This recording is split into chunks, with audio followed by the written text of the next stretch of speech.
You're listening to Leadership Powered by Common Sense with your host, Doug Thorpe. Here's Doug. Hello again, everyone. This is Doug Thorpe, and you're listening to another episode of Leadership Powered by Common Sense. Today, my guest is going to help us cover some deeper layers, I think I'll call it, in terms of career progression, career goals, objectives, etc. And I think he's got a lot of great things to share with us. It won't matter if you're the entrepreneur or on a corporate track. He's got some interesting ideas to challenge you with your thinking about your destiny and your future. His name is Jack Cohen. Jack, welcome to the show. Doug, thank you. I'm excited to be here. I really am. Yes, sir. So I kind of want to dive right in. You have a book that encapsulates your own experiences and ideas and frameworks that you've developed over your career journey. Tell us about that book and what is the basic premise of it. Doug, you're kind to ask. I appreciate it. So I joke that for my entire career, I have collected stupid human tricks. I guess that's politically incorrect, but let me give you a superhero analogy. My favorite superhero is Batman. Why? Batman had no superpowers. He was blessed with intellectual and economic resources that he used to create tools to affix to his utility belt to give himself human leverage to help others. And I thought, how cool is that? And in hindsight, when I started to write this book, I realized that over the last 50 years, I started collecting frameworks, stuff that I learned, some things I stole, a lot of stuff I made up to give myself human leverage. And in a year and a half ago, I started to write these in a book with the context of these were a collection of frameworks that I use to manage myself, to manage others, to manage teams, and to manage businesses. And I thought whether I was virtually sharing them with a business entrepreneur or somebody in the C-suite or a young professional in any industry, I thought the frameworks would be tools that somebody else could use to optimize their journey. And as such, I wrote the book. The book is not about me, although I told stories and explained the frameworks from the mistakes I made as a man and as a professional and as a father. And so I tell a lot of stories about how the frameworks helped or I learned from my children. But in the end, it's a business work to help people develop self-efficacy and career management skills. Oh, I'm sorry. I'll do an edit there. And the title of that is, I believe, the Freedom Framework. Is that right? Correct. The value in life I hold dearest is freedom. And as such, I fight for it for myself and protect it for my constituents. And so I thought frameworks that would create infinite possibility for people's freedom was kind of a catchy title. Yeah, love it. Love it. Now, when we were in the green room, you were talking about this notion that too often people end up chasing some sort of dream relative to specific title or economic benefit. And I actually think that's true even in the entrepreneurial world, although entrepreneurs tend to, or at least originally, be more focused on the idea of what they're going to do and what they're going to bring to the world. But then inevitably you start realizing, no, I want to build some wealth and I want to do something with this idea. So share with everybody what you were telling me about that notion of kind of refocusing. So I appreciate the way you set up the question. So I'm going to answer it in the context of one of my frameworks, but I want to start with the entrepreneur. If you and I got an idea, we were talking in the green room about aviation. We've just decided we're going to come up with an application for aviation. You and I get together, we're in your conference room and we're starting to pull this together.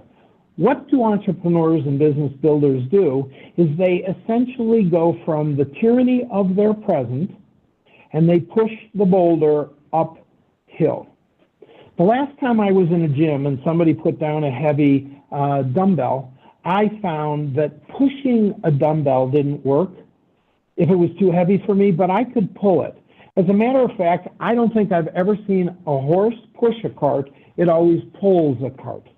So I learned a strategic planning framework that I think people can use not only to solve problems, to do strategy or career management, and that is a 3-step framework.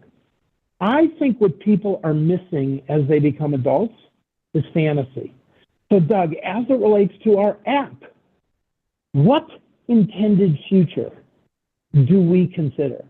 So I do this in my own mind. I'm a big believer in biorhythms, and I need to find in the first step a period of time in the week when I'm at my fantasy best. And I pick a time in my future. The last time I did this for real was a Christmas vacation a couple of years ago, and I was fantasizing about being 93 years old. And the idea is close your eyes, project yourself into that future, and then inventory all the elements you see in your future. There's a reason for this, is that people get caught up in a job title or money, but they find it to be a false idol. I was doing some work with a kid. I officiated my daughter's wedding, and one of my son-in-law's groomsmen was stuck at a company, and he wanted some help.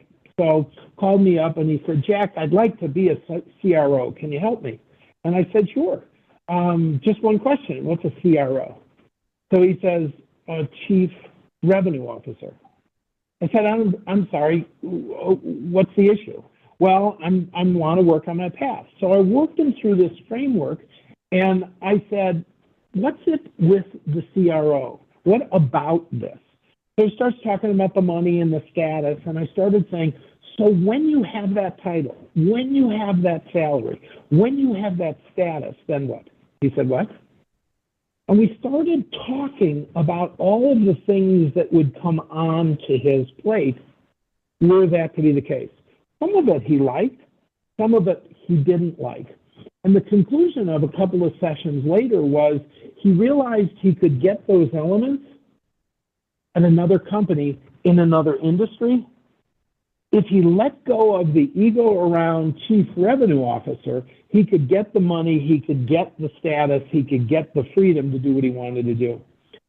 Bringing this to our app, my view is if you go through the framework I laid out in the book, I'm happy to go further through this, but the idea is to begin with the end in mind, to create pull energy. Then there's another part of this process, which we're all very good at, is assessing our current reality.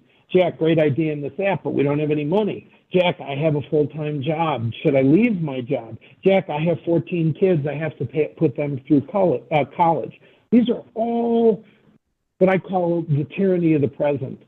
But if you can inventory all those current reality and remember your intended future, then you and I can work together to bridge the gap, to build a transition plan, to get from point A to point B based on what we're talking about.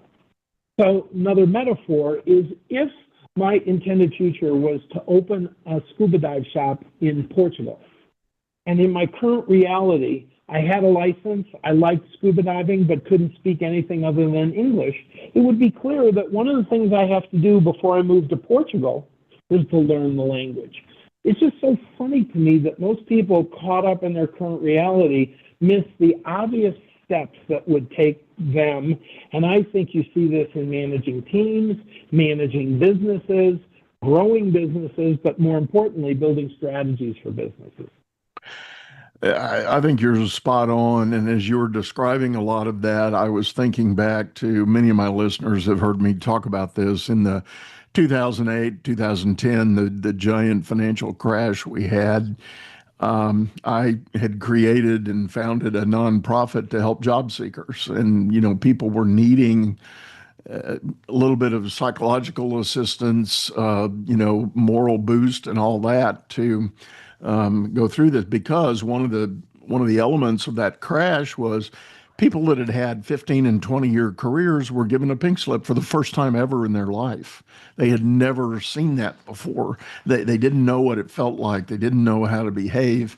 And the predominant theme that I was seeing time and time again as people came through the door of our agency, people had lost their identities. They had no sense of purpose. They had no ground, no North Star to live by. And I started, just to give you a real simple example, when a new person showed up, I would try to greet them and I would say, "Tell me something about yourself." And you know what they did 99% of the time? "I'm an engineer, I'm an accountant, Yeah. I'm a this or I'm a that, and I'm doing this." And I would push back. I would say, "No, you're not. Tell me something about you." And they were stumped. It was received as a trick question. But when people would hang with us a little bit through this cycle of training we were giving and coaching and mentoring we were providing, they would get it. They would have these aha moments. And we had developed a 6-step framework that ultimately got them a new opportunity. But there were 3 steps before you ever got to writing the resume. And it was a journey to reconnect with your own sense of purpose and values, and that sort of, some might have thought it nirvana given the circumstances, but that sense of freedom, if you could find something that would deliver for you X, Y, and Z, whatever your fantasy X, Y, and Z might need to be, let's do that first. Then we can solve backwards for the kind of job that would give you that. Yeah, and I think it makes a lot of sense. It's like I would never go home and say to my wife and children, "Hey, empty everything in the house, put it in the car, we're going on vacation. Get in the car and start driving." Don't you, when you're planning a vacation, decide near or far, warm or cold, active or passive, and then you pack accordingly? So why isn't your career the same way? Well, I'll tell you why. Lazy. I was thinking about this today in the shower. Of all my kids, they can't do math in their head, right? Our generation, we learned our tables and we learned long division and short division. But today they use a computer, even better. My son Jared, lovely guy, will be 35 in July, could get lost in the driveway. The first thing he does when he puts the key in the car is enter the GPS. Well, think about it. You go to work for somebody and you take a job because it looks like a cool job and the company looks like a cool company, but somebody else is controlling the GPS. Somebody else has a destination. How do I know when to get off? How do I know where to get off to start my own business? And it's this reliance. So when you talk about the horrible great financial crisis and people had never been unemployed, never given a pink slip, think about how shocking that would be for my child to be in LA and lose his GPS. And I find that in the corporate world all the time. I agree. And I'll take a slightly different spin, same end point in the meaning. But the other thing is I met with these folks and surveyed and talked and explored. What I discovered was there was a fairly common story. People maybe went to school, whether it was college or trade school or specialty or otherwise, thinking they're going to enter a certain path. And we can spend all day talking about whether that was a valid strategy or not. But nonetheless, they typically took the first meaningful opportunity that came their way, the real offer that came. And they go to work with a particular company in a particular industry. And, it's not bad. They're making money. And at a very young age, that's probably the measure of success, right? I've got a decent paycheck. I can go buy a car if I don't have one. I can get a decent apartment, whatever. And so that's accomplishment. That's, again, I use air quotes to say success. But then guess what? They get promoted and they go, okay, well, I guess I'm doing something okay. And this iterates 3, 4, 5 times. And now all of a sudden they're on a career path in industry X, Y, and Z, but they've never identified that true destination, hot or cold, active or passive. And then they get in the late 30s, 40s, maybe even sadly 50s. They wake up one day and go, I didn't end up anywhere that I wanted to go. Yeah, because they had given agency to somebody else. We talked about freedom. I guess in my core, don't know what happened to my childhood. Maybe it was a dominant, micromanaging father, but I have trouble, almost claustrophobia, being controlled by another, right? I don't fear death. I fear being in a situation I can't, influence. And I know that's kind of weird, but again, that's why I curated tools to help me be free and to help others be free in that regard. It's strange the paths people take, but on the positive side, I do a lot of work with kids coming out of school, and I think they're overthinking things. To your example, maybe we underthought things. I think today, I can't tell you how many young professionals will say to me, I have this job and I have that job offer. Which should I take? Well, what outcome do you seek? What do you mean? Well, where do you want to be down the road? Like your first job or your second job or maybe even your third job, I think life is a to-do activity. I don't think it's a to-think activity. Do I think you should work smart? Yes. Do I think smart people tend to do a little better? Maybe. But sometimes they know they're so smart, they don't take risks. They don't take opportunity, right? So I think we have to find a balance between jumping in and really gaining experience and having a thoughtful approach to where we want to land. But along the way, I say there's only 3 keys to success. I think this is true about businesses, but I label it about careers. I don't care where you go, what your career is. I think daily you need to acquire skills, accumulate experiences, and develop relationships. If you can do that over a period of time, you're filling an accumulator so that at a point in time, you know when to call an audible to zig or zag in your career or in your life or managing your team or managing your business.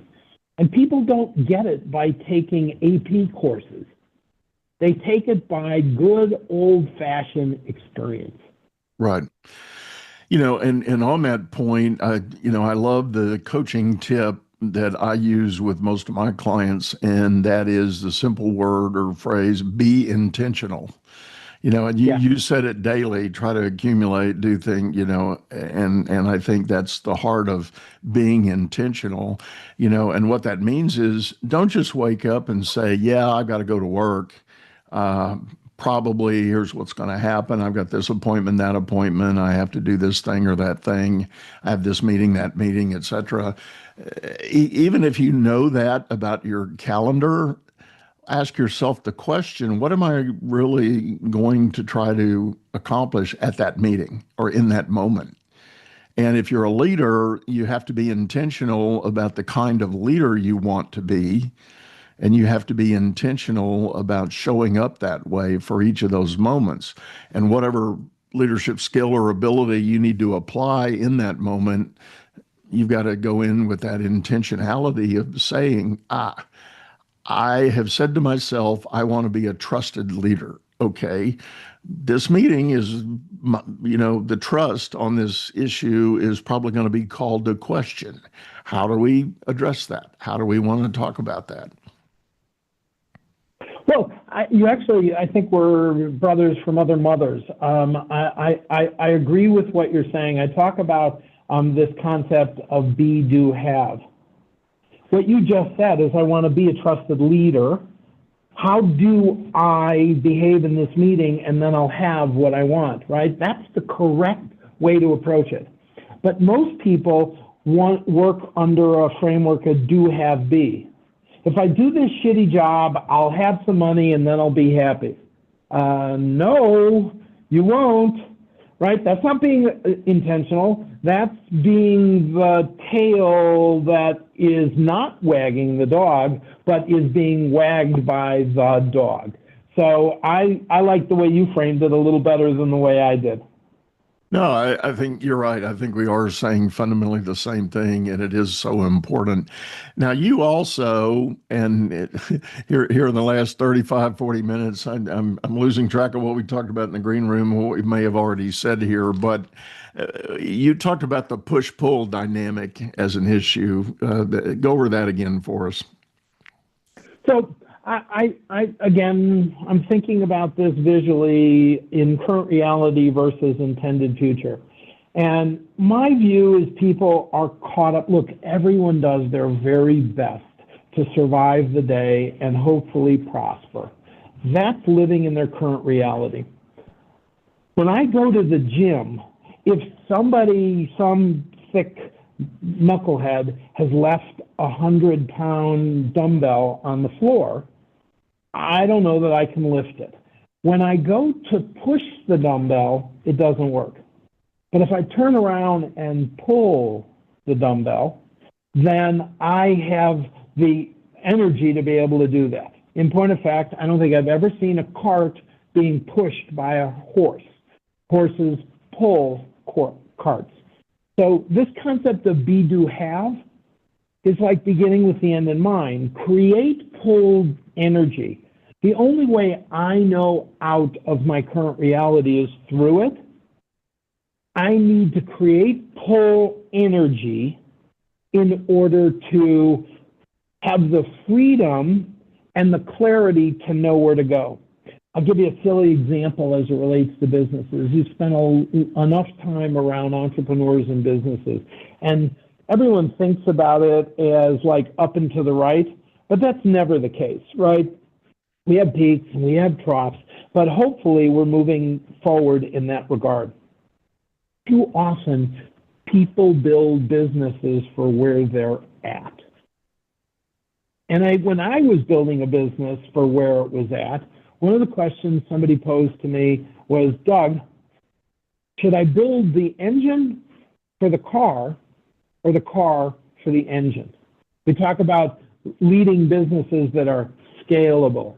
Well, if you're scaling a business, you have to invest in infrastructure in the current reality with a hope and a plan that it will create lift so that you're now getting the benefit of the investment. So again, the idea of if I have $1 million business, I should be planning for a $10 million business. If I have a $10 million business, can I plan for a 30 or a 50 or a $100 million business? If I do, that will create pull energy. And it reminds me, I had an opportunity, obviously, you know who General Colin Powell is. I was at a conference and General Powell was the keynote speaker. And me being me, I sat down at the speaker's table. And I'm sitting next to General Powell and I said, Sir, Jack Cohen, nice to meet you. I'm searching for a definition of leadership. Could you give me your best definition of leadership? And he looked at me and said, young man, looks at my name tag and he says, Jack? I said, yeah. He says, the best definition I ever had was given to me by a non-com. You know what a non-com is? I said, no, sir. He says, well, it was just a sergeant. It wasn't somebody who, went through any of the academies. I said, okay. What did he say? He said to me, General, shit, I don't know. I'm just curious about where he's going. I just follow him. And in point of fact, if we can, as leaders or as entrepreneurs, can convince our team that our $1 million business is really a $10 or $100 million business in disguise, then those in our constituency will follow us because they are curious. That is pull energy. I love it. I'm a fan of many things that I have read and studied about Colin Powell and what he had to say about leadership. And you can argue his politics all you want to, and we're not here to do that. But I do think he's definitely got a record and some ideas for leaders to think about. But I like this whole concept of the pull energy. The other thing I've heard attributed to a military leader, supposedly, as the story goes, General Eisenhower was working with some young officers, and he put a pile of chain on a table, and he said, "What's the best way to to move that chain?" And a couple of them just kind of tried to push on the pile.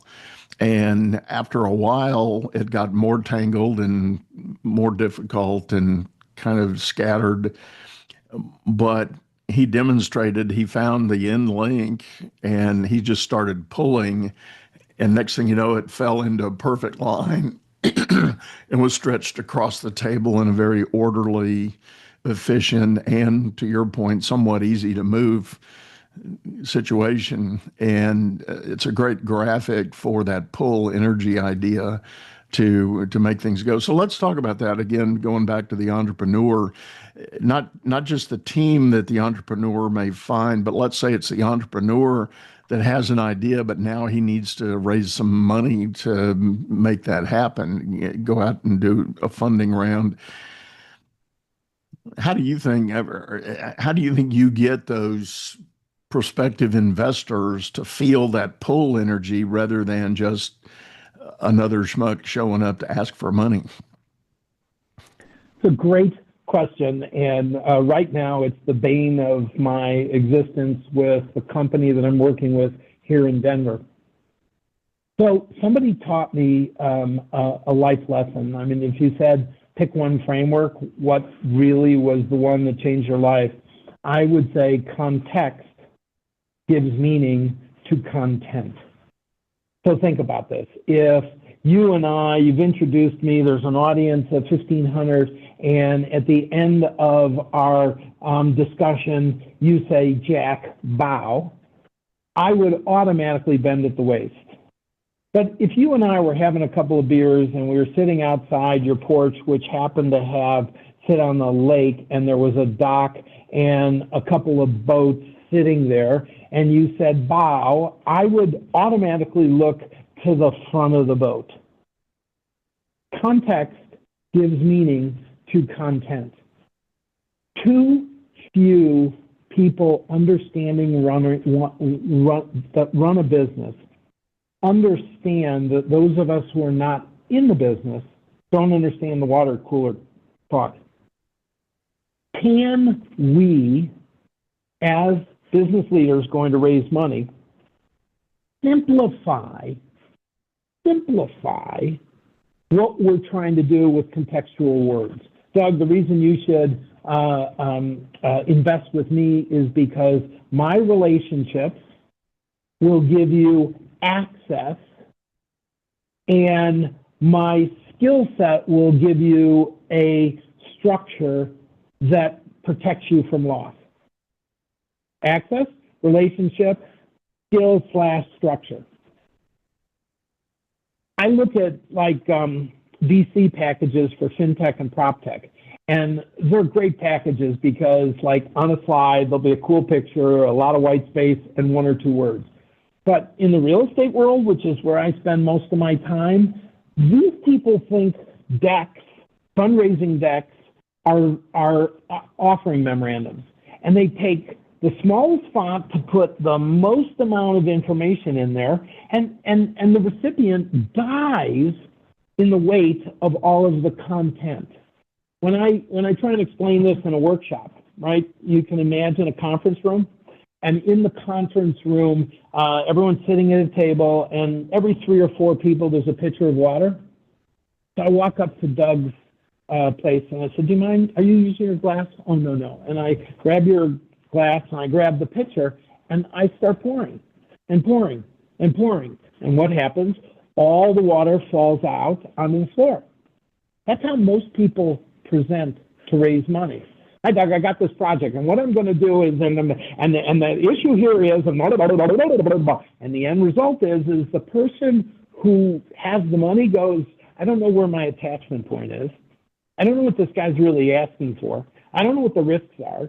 So, KISS theory. Keep it simple. Silly. KISS. Work on context. Of course, no one's going to invest on context words, but it's like we were talking about getting a job. My goal when I was getting out of college was not to get a job. My goal was to make it to the next interview. And that's how I think of selling.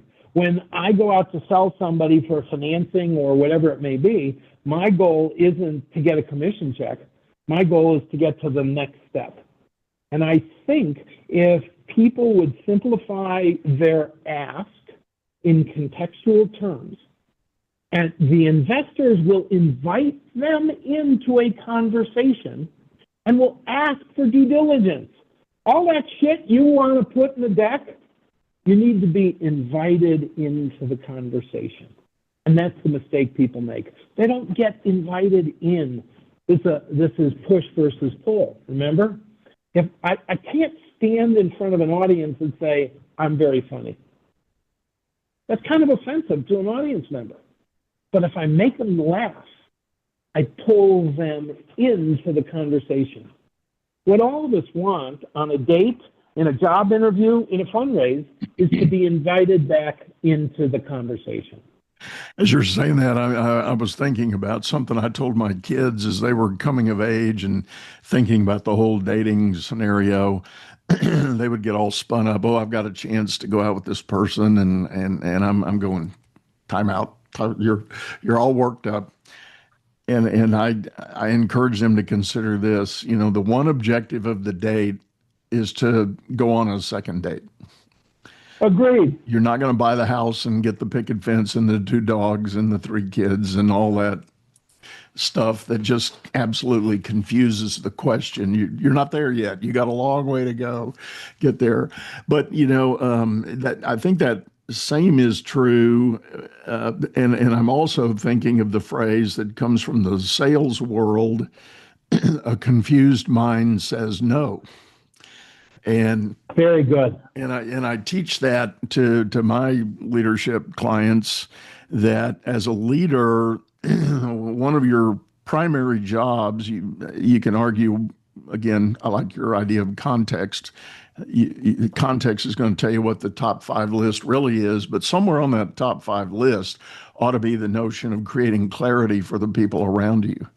If they don't know what a win can look like, and that can tie back to what you said, we're at 1 million now, we want to go to 10.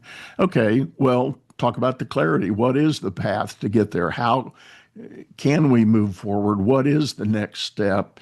Because it also taps in to the energy that you're going to have on your team if you have done a reasonably good job, and I know that's a big if, of hiring the right people. They want to do good work for you, but you have to tell them what a win is going to look like, and you have to help them learn what the next right thing might be. Otherwise, they're not going to do anything. They're going to, if you think your team is just treading water, shame on you. That's your deal. That's your problem. It's not that they're a bad team. It's you haven't given them the clarity to move forward and take the next move. You're so true. You're so right. And so many businesses that I am associated with or intersect with, they lose that.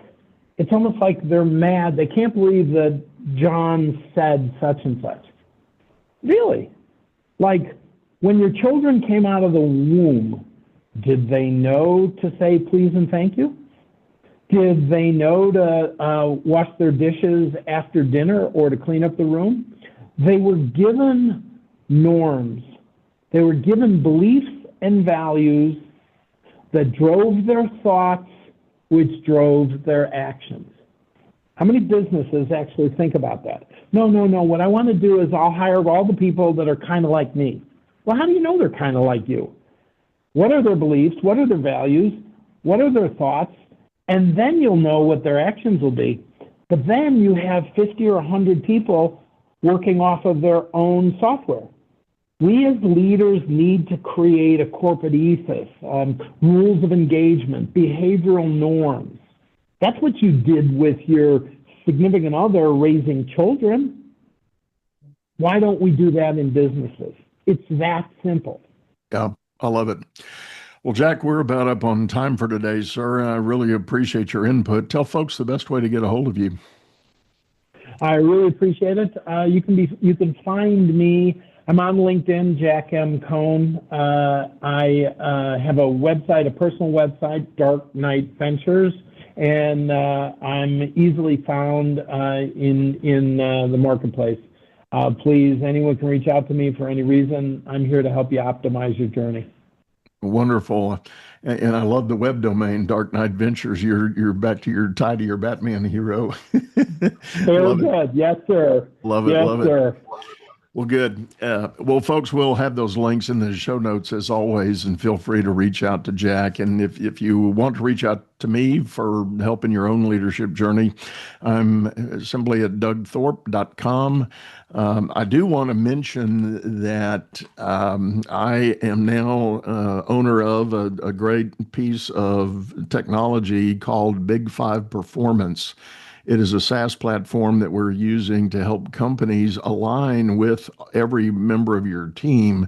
It's, to Jack's point of simple context, it's a simple process where employees get to declare their understanding of their next 5 priorities for the month. They get to claim their 5 accomplishments. They submit that to their manager electronically through this app, and the manager can give that little bit of coaching and feedback loop to help really engage. And our clients that have used it, they've seen double-digit improvement in employee engagement, motivation, and productivity. So it's a real deal. And if you want to check that out, it's at big5performance.com. Go check that out. And you'll see the subscription rates at the company level are really favorable to your budget. So give me a call if you want to talk more about that. But with this, I think we're about done. We're going to let you go. Go out there and make it a great day. You've been listening to Leadership Powered by Common Sense, hosted by Doug Thorpe. If you would like to know more about the coaching and advisory services he provides, visit dougthorpe.com.